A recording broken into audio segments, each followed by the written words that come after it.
Om Sahana Bhavatu Sahanau Bhunaktu Sahaviryam Karavavahai Tejasvinavadhitamastu ma vidvishavahai Sahana Bhavatu Sahanau Bhunaktu Sahaviryam Shantihi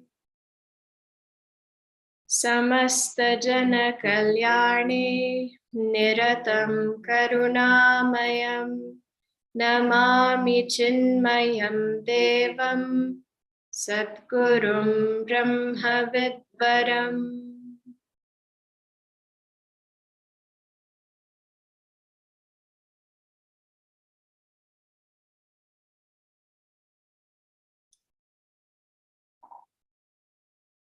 There was once a man who, very late at night, everybody was asleep in his house. He suddenly felt that he wanted to light all the lamps because he wanted to go outside. And so what he did was, he went downstairs. So upstairs was already dark. He went downstairs. The fire in the hearth had gone out. And he thought, now my fire has gone out in my fireplace. Upstairs is all dark. How can I light these lamps? So what he did is he went to his neighbor's house. He thought neighbor will hopefully have his fire burning and I can light my lamp from his. So he went, he started walking. He reached his neighbor's house and he said to the neighbor, I'm so sorry to disturb you, but I just needed to do something in my house and I don't have any light. And I wonder if you would just light this lantern. He was carrying a lantern with him, from your fire. And the neighbor looked at him. And he looked at him very strangely. And this man thought, why is he looking at me strangely? It's not a weird request. I just want some light. And the neighbor looked at him and he said, how did you get here? And he said, well, I came out of my house. I just crossed the road and I came to your house. He said, yes, but how did you see where you were going to come to my house? And that man looked down and in his hand, he was carrying a lit candle to help him guide the way to the neighbor's house. What Vedanta tells us is what we are seeking, we already have. What we seek is within us, but we have forgotten. And because we have forgotten, we feel that we have to go everywhere to look for what we are seeking. Why have we forgotten? Why is it that we can't see? We already have what we are seeking. So it's not our fault. That's the first thing. Because otherwise we feel very bad that, oh no, what have I done? It's veiled from us. And the reason that what we're seeking is veiled from us is because there is this ignorance of the self, which we all share, which is not allowing us to recognize our own nature. So who we are is hidden from us.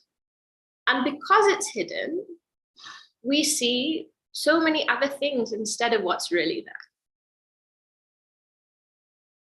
So there is a veiling, but also there are so many distractions which are not allowing our mind to see beyond what is, or to see beyond the veiling. And so the whole process of inquiry, the whole process of sadhana that we embark upon is to reduce the distractions enough that the mind is able to see beyond this covering, so that the mind is able to recognize the truth that is being hidden from us. By the time a student comes to something like Nirvana Shatakam, the idea is that the distractions have already been reduced to a huge extent. And the purpose of this is not even to remove the veiling. The distractions have been reduced, that truth has been revealed. But what happens even when truth has been revealed? We still forget, because we're so used to seeing everything other than what is real and what is true. And so we need reminders. Okay? And so this is what we have here, is various reminders to help us to focus on who we really are.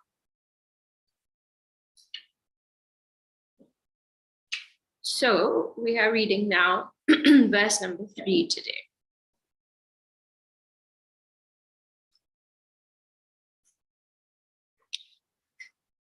Na me dvesha rago, na me lobha moho, na me dvesha rago, na me lobha moha, mado naiva me naiva matsarya bhavaha, mado naiva me naiva matsarya bhavaha, na dharmo na chartho na kamo na mokshaha, na dharmo na chartho na kamo na mokshaha, chidananda rupa shivoham shivoham, chidananda rupa shivoham shivoham. He says, na me dvesha rago. I have no likes nor dislikes, aversion nor attachment. Na me lobha moho. I have neither greed nor delusion. I have no mada, means pride or passion. Naiva matsarya bhavaha. I have no envy or jealousy. Na dharma, na cha artha, na kama, na moksha. I don't have dharma, artha, kama, or moksha, any of the purusharthas. I am Shiva. I am consciousness bliss. In the previous verses, if you see how these indicators were given, what was being pointed out is what I am not. And here, what is not being pointed out is, this is not what I am not. This is what does not belong to me, what I don't have, right? So what don't I have? So all of these, dvesha, raga, hatred or attachment, like greed, delusion, etc., all of them are modifications in the mind. They're all thoughts that are taking place in our mind. And the last, this on the third line, dharma, artha, kama, and moksha, these are the four purusharthas, the four goals of life according to the Vedas. Now these thoughts, whether likes and dislikes or greed or any of the others, these thoughts are what act as, one, the impurity in our mind, and two, which cause great agitation in our mind. In the first session, I think we had discussed this, right? That we all have these three things that we have to deal with: impurity, agitation, and veiling. So the impurity in our mind is the likes and the dislikes. As a result of likes and dislikes, we form or we experience agitation. But the likes and the dislikes are based on this veiling, this ignorance of who we are. Because the truth is, if we knew who we really were, we would not have likes and dislikes. They would just be negated. So now for all of these thoughts that have been named, there is a way to address them at their own level, right? Which is at the level of the mind. There are solutions for each thought or each type of thought. But also what the Nirvana Shatakam is giving us is a solution which will deal with all of them at once. And that solution is not relative, that solution is absolute. So we'll see each one, and we'll see a little bit about what is a relative way of dealing with them, because most of us still need that. But also, how do we get rid of them at once without any struggle? That also is being pointed out. So first, our likes and dislikes. Right? Likes and dislikes are the lens through which we see this world. We're all living in the same objective world, right? We're all living in the same creation. Right now, we are all sitting in the same building. That much we can all agree upon, right? We'll all say we're sitting in Chinyakirti, and outside it's raining. So our objective world is the same. But do we all live in the same world? No, right? We don't all live in the same world. And that's because layered on top of this objective creation, we each have our own subjective world, which is really speaking where we live. We don't live, most of us, in this external creation. And the internal creation is basically just our likes and dislikes. And that means we all experience the world very uniquely because our likes and dislikes are very unique. There's a very nice story that Sri Ramakrishna used to tell. One fisherwoman, once at the end of the day, she was heading home. But on her way home, there was something happened. There was a big storm or something, so she couldn't reach home. And so she had to go instead to her friend's house. So she went to her friend's house and she explained what happened. And she said, "Can I stay here?" And the friend said, "Yeah, of course, you can stay here for tonight. And then tomorrow morning you can go back home." So they finished everything for the day and they were all laying down to sleep. Now the friend's house who she had gone to, that friend was not belonging to like a fishing family. That friend's family was in the flower business. So her whole house smelled of nice, beautiful, fresh flowers. So now they all lay down to sleep, and very soon this friend and her family, they all had fallen into deep sleep. But this fishwoman was tossing and turning. She just could not fall asleep. She said, "I don't know what's wrong. I just can't sleep." She was tossing and turning so much that she woke her friend up. So her friend said, "What's wrong?"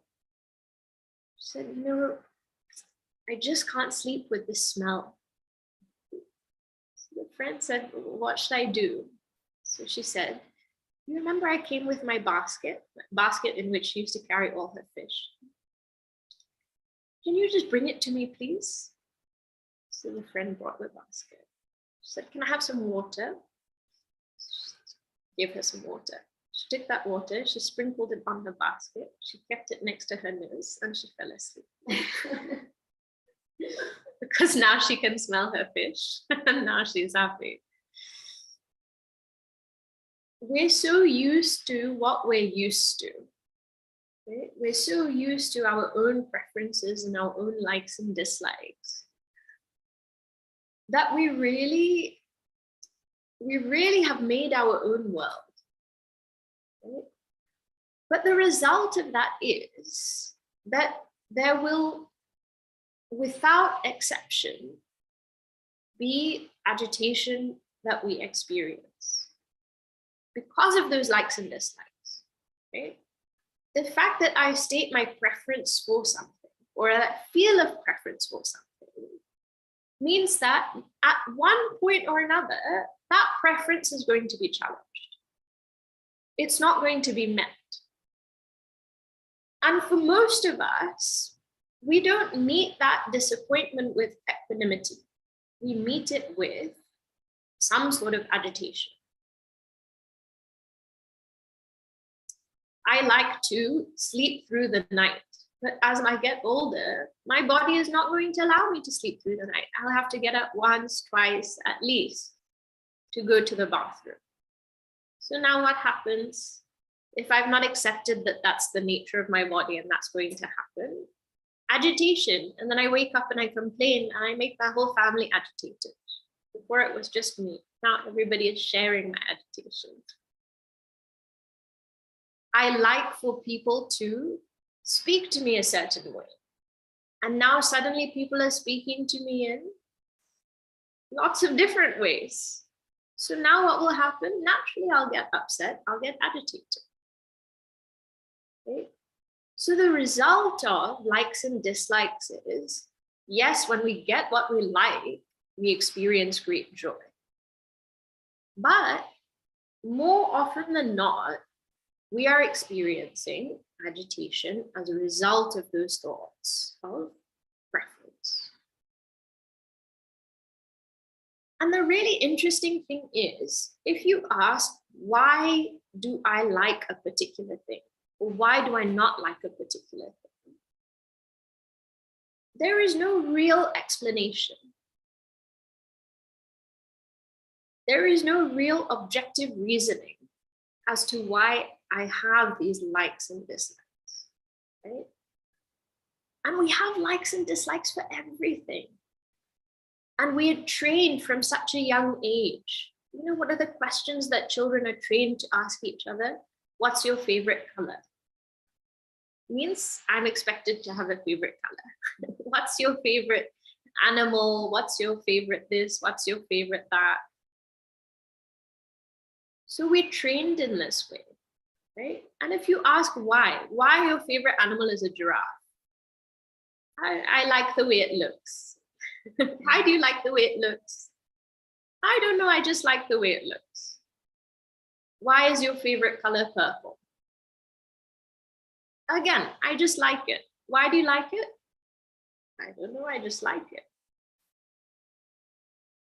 Why do you like a particular food? Why do you dislike? Very often with dislike, we can find very logical explanations because we like to justify our dislikes. Why do you dislike this person? This person is very rude and this and that. That's why I don't like them. Rude means once they didn't say hello to me. And now my judgment is this person is very rude. There is no real reason. Right? So the point being, if we have to address likes and dislikes at the level of the mind, then what is the antidote to raga dvesha? So as seekers, we are recommended that we develop dispassion. Right? You develop detachment. because detachment is the opposite of both, not only attachment, but also aversion, also dislike. That will help to become detached. Practice vairagya. Otherwise, with these likes and dislikes, we just get stuck with it. One man once went to his guru and he said, I would really like to pursue this spiritual path full time. But my family are just too attached to me and they will not allow me to leave. So, I'll do my best, but I just can't commit full time. So this guru had been teaching him lots of things, including yoga. And the guru said, listen, you say that they're too attached to you, I will show you. So he told the disciple something. That student went home. Next day, everybody in the house wakes up, and this man is lying in a very contorted position on the floor. And it appears as though life has left his body. So now his family finds him and they all start wailing and crying, this and that. Oh no, he's dead. Naturally, right? Somebody has died, then you feel sorrow, you feel grief. So now what happened? When somebody passes away, that body is generally not kept for a long time. Right? In our tradition, you get rid of it very quickly. But this man's body was contorted in such a way that they could not take his body out of the doorway. So the neighbors were all discussing what to do. The family were extremely distressed, so they were all crying and sitting together. Finally, one neighbor said, listen, I have an axe. So I'll bring the axe. We'll just cut the doorway, then we can take him out. So all the other neighbors said, yes, please go. So he went and brought his axe. Now that wife was crying in the corner and weeping. And suddenly she looks up and she sees a neighbor with this axe in his hand. And she gets up and she says, stop, what are you doing? And he says, we can't take the body out of the doorway, so we need to cut the door a little bit. She says, don't you realize my husband has died? I'm going to have to live in this house and take care of my children and do everything, and you're trying to destroy my house. If you can't get the body out, just chop his hands and feet off and he'll fit through the doorway. Immediately this man got up. He said, thank you very much. I'm going with my guru. And he left.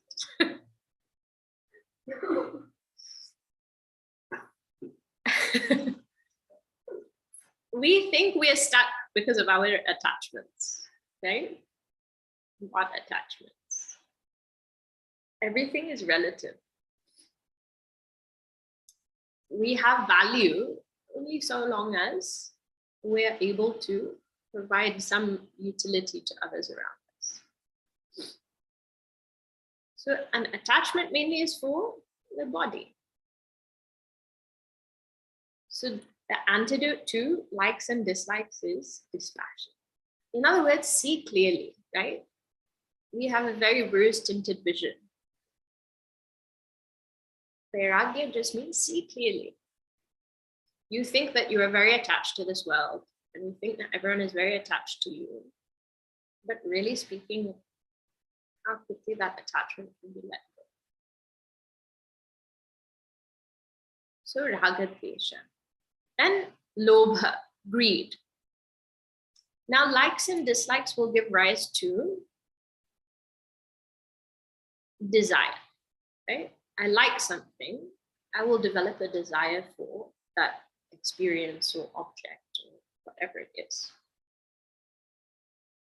When that desire is fulfilled, the modification that then takes place in the mind generally is greed. That's what it's known as. the reaction to desire being fulfilled, which is really just a perpetuation of that same desire, that is called greed, right? I wanted it, I experienced it, I liked it, now I want more. So it's caused by the fulfillment of desire, and its result is more desire. Desire just becomes insatiable. So now, what is the antidote to greed? How do we stop being greedy? If we keep wanting more and more and more of what we already have, then where will satisfaction come? If I experience something, right? And I think that was really nice, I want more of it again. Then are we laying the foundation for fulfillment, or are we laying the foundation for something else? Desire itself is because we feel unfulfilled, right? Desire itself means that there is a feeling of, I'm missing something. And therefore, let me put my attention on this thing that will help me to once again feel fulfilled.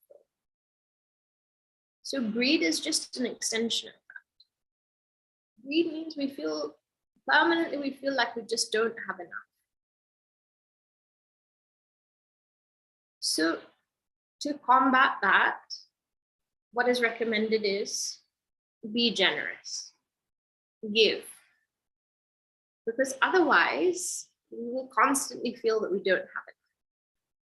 And actually, when you give, you're reminding yourself that I have enough and I have enough to share. Okay?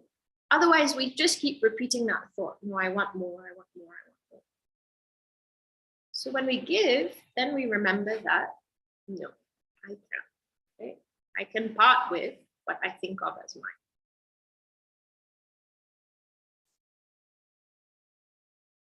There is a very beautiful anecdote about the power of desire,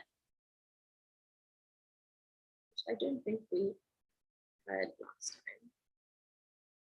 There's one man who is a barber. He's very happy in life, very contented. His family also very contented. He was barber to the king. And the king really liked this man because every time he went in to give him a haircut or shave, his barber was always very cheerful. He always had good conversation with him.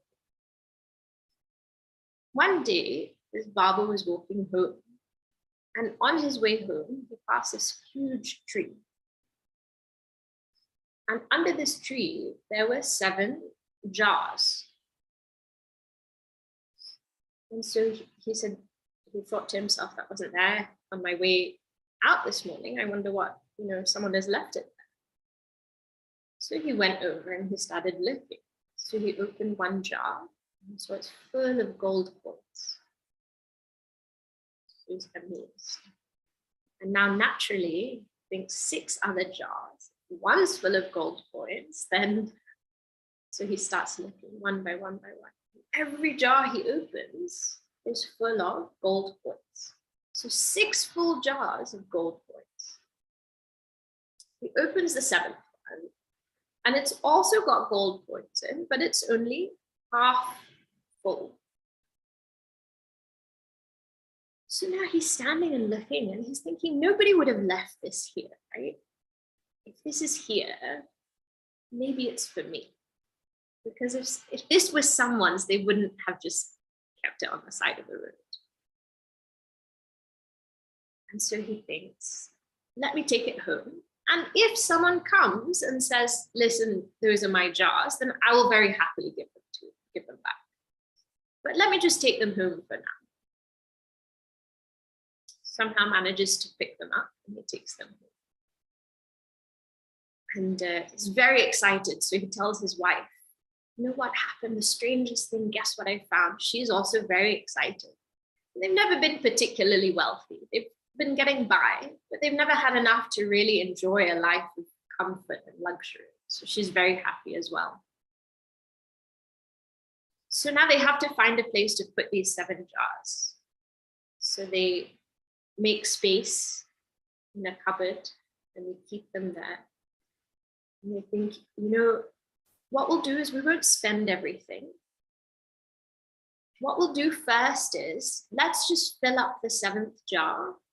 And then once we've done that, then we can spend on whatever we want.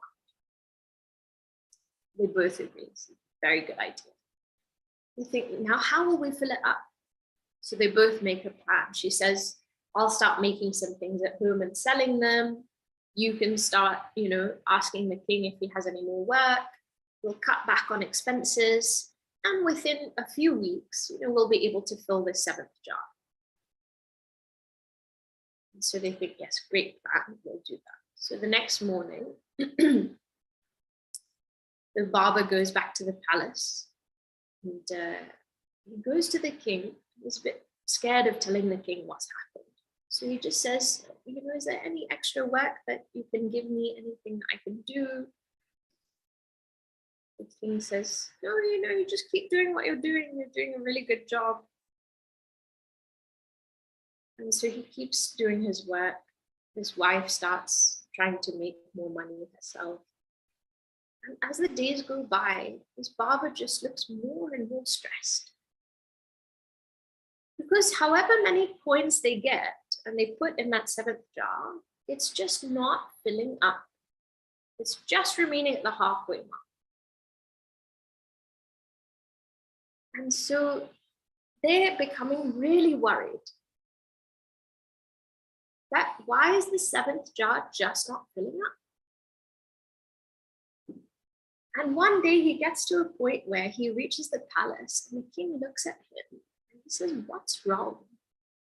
You look so stressed. You've lost so much weight. You're not paying attention to what you're doing. Last week you cut me while you were shaving me. Your haircut is uneven. What's going on?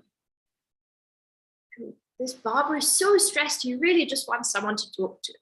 So he says, you know what happened a few weeks ago? I was walking home and the king says, he interrupts him. He says, did you find the 7 jars? And the barber thinks, oh my God, how did you know? And the king says to him, listen, is that money for spending or is it for just hoarding and saving? And the barber looks at the king and he realizes, I had 6 full jars this whole time. And we've been so focused on trying to fill the 7th one up. We have forgotten everything else in our life. We are acting as though we have nothing. We have so much, and our lives have just been full of anxiety and agitation. And so that night he goes home, he takes the 7 jars, he goes back to that tree, and he puts them there. I don't want this in my life. Because this is the effect, right?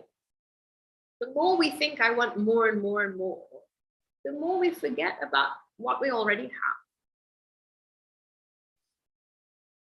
So this is the effect of greed.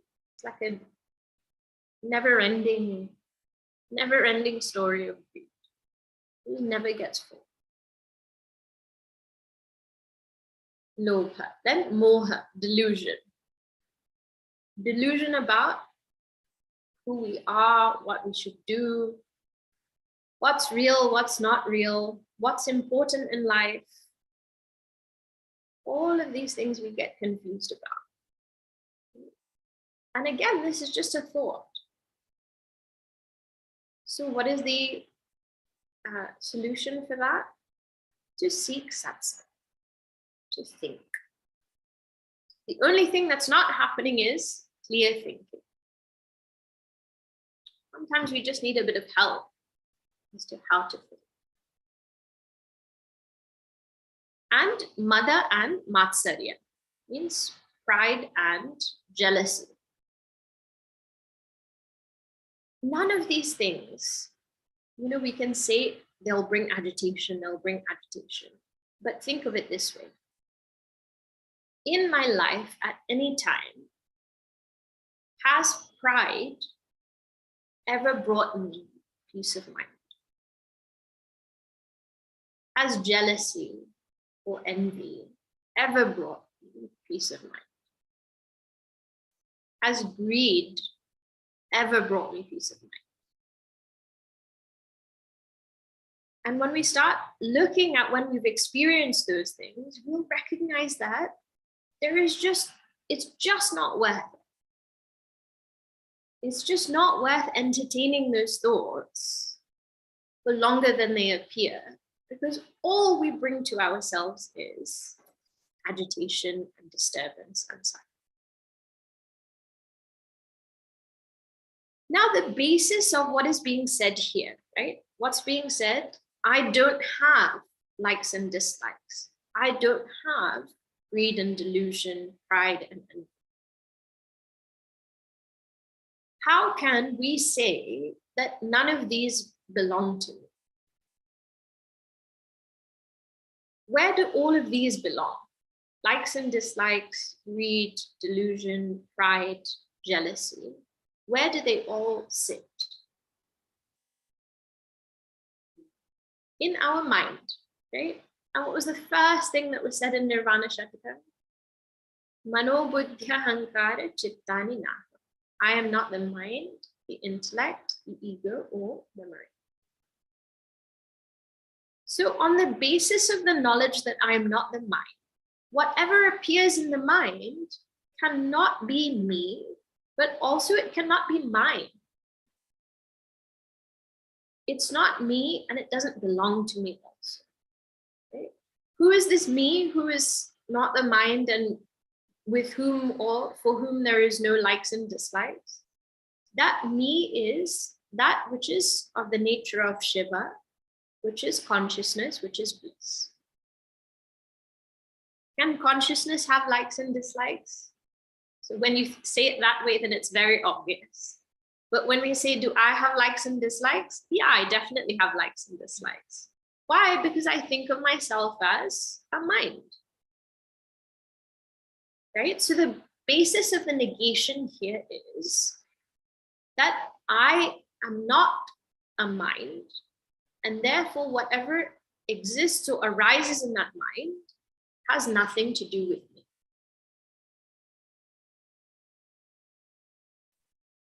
In space, whether there is clouds and rain or smoke or nothing, space is ever unaffected, right?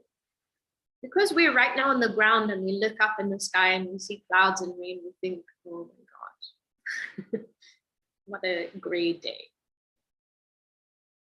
But can clouds touch space? Can the rain touch the space that it's falling through? There is no contact between water, between that rain and the space in which it exists. There is no contact with, even if there's fragrance being carried by the air, in the space in which it exists. That they just don't touch. So even if these things are appearing, what is being said here is, even if they appear, I am unaffected. I am consciousness, and thoughts of likes and dislikes are arising in the mind. The mind has no contact with consciousness. They're not even existing on the same plane of reality. One is transactional, the mind, and one is absolute.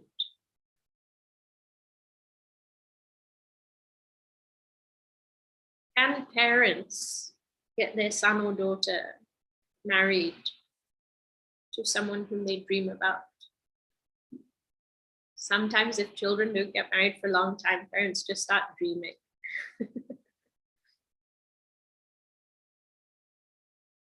a man from the dream and a woman in waking cannot get married. Can likes and dislikes affect me? One, but exist in me as Atma, as consciousness? No. And therefore, how can I say I have likes and dislikes? I have these.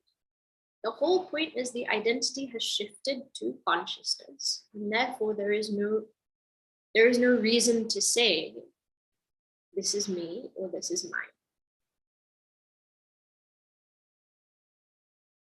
Now, one way of dealing with it is you take each thought one by one and you try and think, okay, why is this thought arising? Where has it come from? How can I deal with it? How can I get rid of it?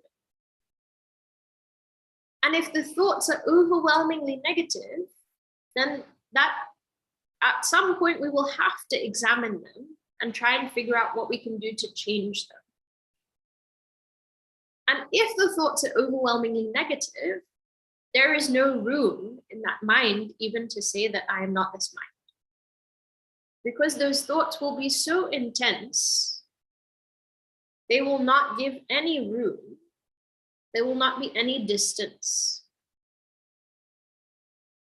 But when that mind has been calmed to a certain extent, then even if a thought arises, my conviction and my knowledge is I am aware of this thought, and therefore this thought is not me. Because I can never be what I observe. If I'm seeing it, if I'm experiencing it, it's not me. The fact that I can see it itself is telling me that this thing that I'm seeing is not me. That I can see this table in front of me means I'm not the table. That I experience this body means I'm not this body. That I'm aware of, if I choose to be, each and every thought that arises means I'm not my thoughts. As consciousness, I am not the thoughts. They have nothing to do with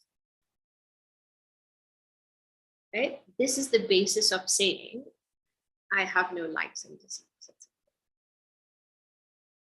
Now, as consciousness, I am also of the nature of bliss. And being of the nature of bliss, will I have any cause to seek happiness outside? No, right? And this is why he says, na dharmo, na chartho, na kamo, na moksha. These are the four goals of life as articulated by the Vedas. So dharma means righteousness, is performing right action to acquire what we call punya or merit. Right? This is dharma. Artha is the acquisition of wealth or objects. Kama is the experience of pleasures or joys, worldly joys. And moksha is liberation.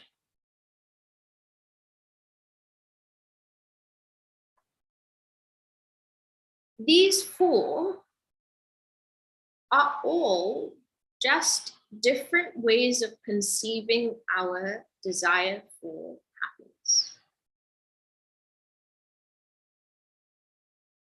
Artha and kama, when we seek, right? When we acquire wealth, or when we seek pleasures, we are seeking essentially enjoyment within this world.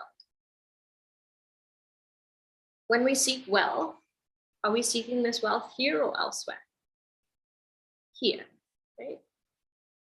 Why are we seeking that wealth generally? Because with that wealth, we have a greater ability to acquire kama. We have greater ability to acquire more objects of enjoyment for ourselves. So these two generally go together. Right? Now, how long can any experience or object of enjoyment last? How long does that thought of enjoyment actually last for? Not very long, right? Whether it's something that you taste or something that you see or hear, any enjoyment that is fed in through our senses is going to be momentary. And so what we do is we think, okay, it is momentary, but if I can ensure that at every moment I'm experiencing something good, or at least the majority of my time I'm experiencing something good, then I have ensured that majority of my time I will be experiencing pleasure. I will be experiencing some enjoyment. Okay? Now, if I don't have any wealth, then that enjoyment is not generally just going to come to me. Okay? I have to work for it. And therefore, the focus shifts to artha, to wealth. For not everybody, but some people, if the focus is just wealth, then really it doesn't matter how you're acquiring that wealth, right? Do whatever you want, but as long as at the end of the day you have a certain balance in your account, then it's fine. But what happens is, if I notice that actually acquiring wealth through negative means is not bringing me any peace of mind, then I should focus on dharma. Right? So I focus on dharma, then that dharma will allow me to acquire wealth also in a dharmic way, enjoy pleasure also in a dharmic way, and then I will be guided in the right direction. What is the purpose of performing dharma? So this will come in the next verse as well. But the idea is the dharmic person is a happy person. Someone who performs their dharma, that person is happy in life. Not because the results of their action will come and then they will experience that happiness or peace. But if you think about, when you have a choice of action, and when you make the right choice, so-called, when you do the right thing, what is the immediate result in your mind? When you know that you had a choice and you know that you've done the right thing, immediately what happens in your mind? You immediately relax, right? You're immediately calm. So yes, you will get the results of your dharma that will come later, but also you have this instant result of feeling peaceful. The only thing is that, again, only lasts so long. So essentially what is being said is, if you want impermanent happiness, then you have three pathways to that. You can choose either dharma, artha, kama, or moksha. Dharma, artha, or kama. If you want permanent happiness, then you can choose moksha, and you will get eternal and lasting happiness. But the reason that we feel we need to seek it is because we feel we don't already have it, right? The only reason we'll ever look for something is because we think we don't have it. Now, if I know that I am of the nature of bliss, I have no reason to seek happiness outside. And therefore, I have no need of any means or method which is purported to give me the happiness that I'm looking. Now, that might be, the means might just be an object, but the means could be dharma, artha, kama, or moksha, because those are also the ways in which we discover this happiness that we are seeking. In other words, when I know who I am, then all seeking comes to an end.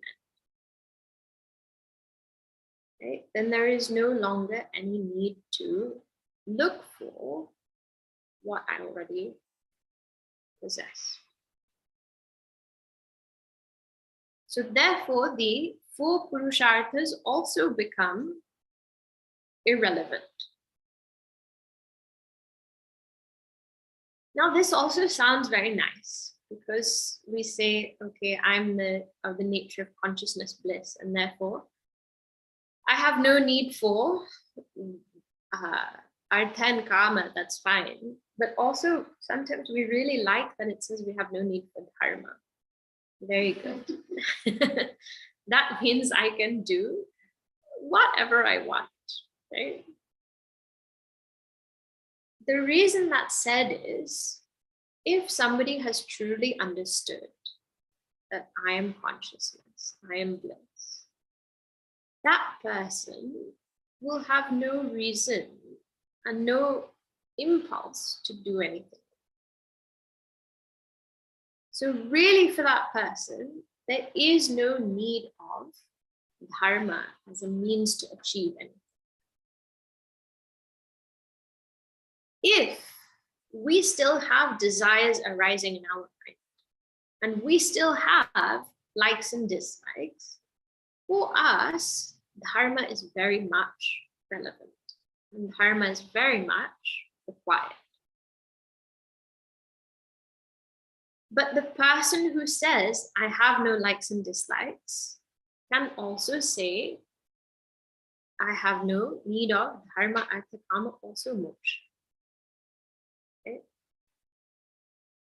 So there is a huge amount of sadhana that is done to get us to that point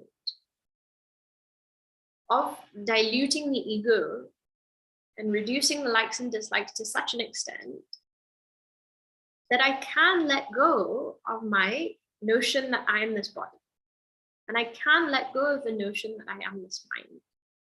And I can recognize that I am this infinite truth. But until that point, as long as there is raga, dvesha, lobha, moha, then we have need of dharma. And also we have need of moksha. We still have to keep that goal for ourselves. Once it's achieved, then nothing. Then I already have what I'm seeking. I am what I am seeking.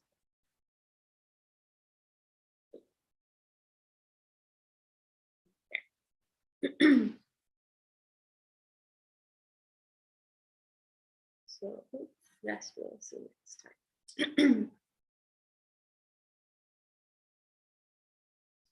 Om Purnamada Purnamidam Purnat Purnamudachyate Purnasya Purnamadaya Purnameva Vashishyate. Om Shanti Shanti Shanti. Harihi Om Shri Gurubhyo Namaha. Harihi Om.